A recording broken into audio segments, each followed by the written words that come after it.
7h-10h sur Radio Courtoisie, suivez la ligne droite. Soit Xavier Jiquel, bonjour. Vous êtes donc directeur des opérations chez SOS Chrétiens d'Orient et je crois que vous nous parlez aujourd'hui de Gaza. Bien sûr, alors en cette fête de Saint-Jacques le Palestinien, nous partons donc aujourd'hui en Israël où il se passe beaucoup de choses. Alors en effet, depuis le 7 octobre, l'État hébreu n'a pas hésité à se confronter à tous les pays de l'arc chiite, de l'Iran à la Syrie et du Liban au Yémen, tout en menant une guerre écrasante à Gaza, conduisant à la mort de 40 000 Palestiniens. Le tout du fait de combats qui ont touché 70% des bâtiments de l'enclave d'après l'ONU et conduisant au déplacement de 1,9 million de personnes sur ses 2,3 millions d'habitants, soit plus de 80% de sa population. Et quelle est la situation stratégique d'Israël aujourd'hui ? L'arc chiite, qui est le premier ennemi de l'État hébreu, a grandement perdu de son influence ces derniers mois. Tout d'abord par la prise de conscience d'une certaine vulnérabilité de l'Iran lors de bombardements israéliens stratégiques sur son sol. Ensuite par l'annihilation d'une bonne partie des capacités logistiques et de commandement du Hezbollah au Liban. Et enfin par la chute de la Syrie de Bachar al-Assad. À Gaza, la destruction d'une grande partie des tunnels et des caches d'armes du Hamas, ainsi que l'élimination de ses cadres, a grandement affaibli le mouvement, et la guerre brutale qui a suivi le 7 octobre fragilisait sa cote de popularité dans l'enclave. Tout cela a donc permis de négocier des accords de cessez-le-feu dès le 27 novembre au Liban et ce 19 janvier à Gaza. Et ces accords nous laissent-ils entrevoir une paix durable en Terre Sainte ? À court terme, il est certain que non.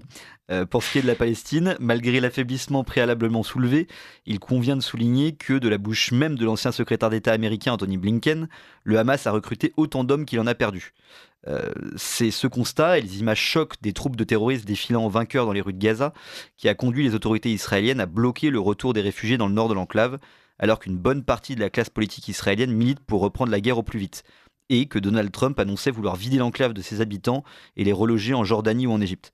Cette solution a été rejetée en bloc par les pays voisins et la Ligue arabe, mais en sens inverse, les autorités israéliennes semblent hermétiques à une prise de contrôle de Gaza, que ce soit par le Hamas ou le Fatah. Et ces dernières refusant également de favoriser l'émergence d'une nouvelle classe dirigeante qui serait de facto rejetée par les Palestiniens et menacée physiquement par les autres acteurs en présence. Rappelons qu'en plus de leurs forces militaires en reformation, le Hamas a continué d'administrer Gaza durant toute la durée de la guerre. Même si leur maintien aux affaires semble impossible en façade, ils auront nécessairement une influence très forte sur les futurs gouvernants de Gaza, ce qui semble inacceptable pour les Israéliens. Nous sommes donc actuellement dans une impasse. Et il semblerait que désormais un second front s'ouvre en Cisjordanie, enclave palestinienne à l'est de l'État hébreu. Alors oui, c'est d'ailleurs sous cette pression des radicaux israéliens que cette enclave s'embrase désormais. C'est déjà fin juin qu'Israël s'était accaparé la plus grande étendue de terre palestinienne en Cisjordanie depuis les accords d'Oslo il y a 30 ans, en déclarant 1270 hectares propriété d'État. Depuis, les colonies illégales fleurissent, et quelques jours après que Donald Trump ait levé les sanctions qui pesaient sur ces groupes de colons ultrasionistes, un village palestinien a été attaqué par plusieurs dizaines d'hommes armés de cocktails Molotov à Al-Foundour. Mardi dernier, une gigantesque opération militaire baptisée Mur de fer a été lancée sur les camps de déplacés de Jenin, au nord de la Cisjordanie, rasant les habitations et poussant des centaines de familles vers le sud. Tout ça alors que depuis 2 mois, le Fatah au pouvoir en Cisjordanie et pourtant allié d'Israël menait justement une campagne de sécurisation dans les camps de la ville. L'intervention d'Israël finira donc de décrédibiliser ce mouvement auprès des Palestiniens et rend encore plus improbable un gouvernement de transition sous autorité du Fatah à Gaza. Et qu'en est-il du Liban ? Alors, tout comme le Hamas, mis en difficulté logistiquement et politiquement, le Hezbollah a dû accepter l'élection du président Joseph Aoun le 9 janvier, alors que ce dernier était loin d'être son favori.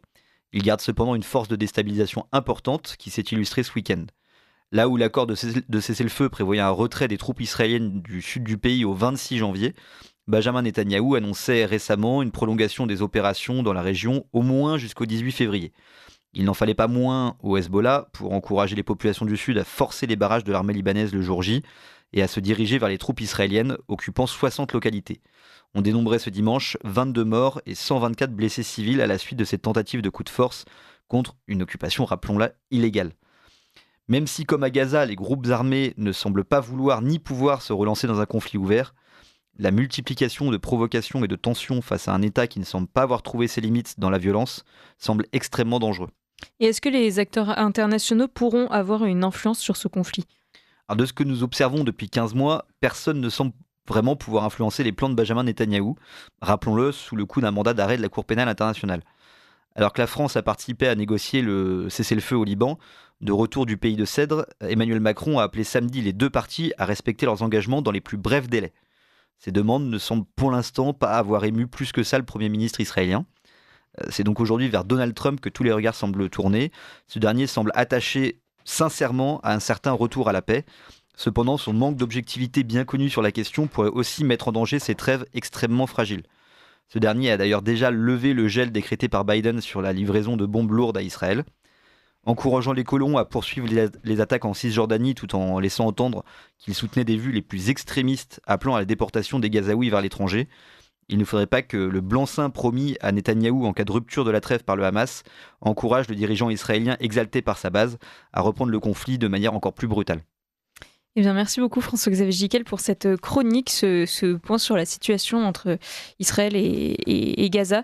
On reviendra sur ce sujet sans doute très prochainement. Merci à vous et une excellente journée à tous les auditeurs de Radio Courtoisie.